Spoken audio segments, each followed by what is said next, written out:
En France, l'Institut national de veille sanitaire identifie 450 000 chutes chez les sujets âgés, qui représentent le premier risque au domicile. Par an, 9 300 personnes âgées de plus de 75 ans décèdent suite à une chute. Dans le logement, les 3 lieux principaux de chute sont l'escalier intérieur, la cuisine et la salle de bain.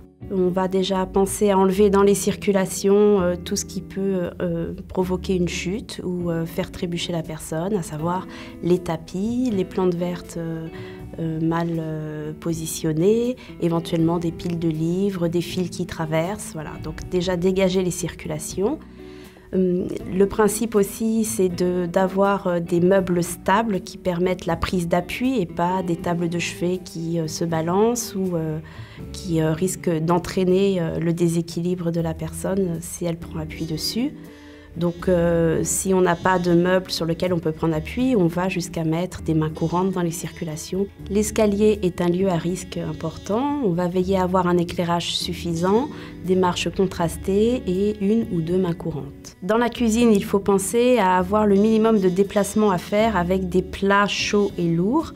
Donc on va peut-être réorganiser le positionnement du four, l'organisation des rangements pour avoir des aires d'accès qui sont raisonnables. Dans la salle de bain, on va veiller à ce que les circulations soient dégagées, pas de tapis, à ce que les meubles soient stables ou on compense par des barres d'appui. Mais très vite, on va arriver sur une situation qu'il faudra faire étudier par un professionnel comme un ergothérapeute afin d'évaluer les capacités de la personne et le contexte de la salle de bain pour trouver les bonnes adaptations qui peuvent être soit des petits outils du quotidien, des aides techniques, soit des aménagements du bâti ou encore une habitude de vie ou l'apprentissage d'un nouveau geste pour être en sécurité et rester autonome. Pour trouver un ergothérapeute, vous pouvez vous adresser à l'Association nationale française des ergothérapeutes. Sur le site internet, il y a une liste de professionnels inscrits.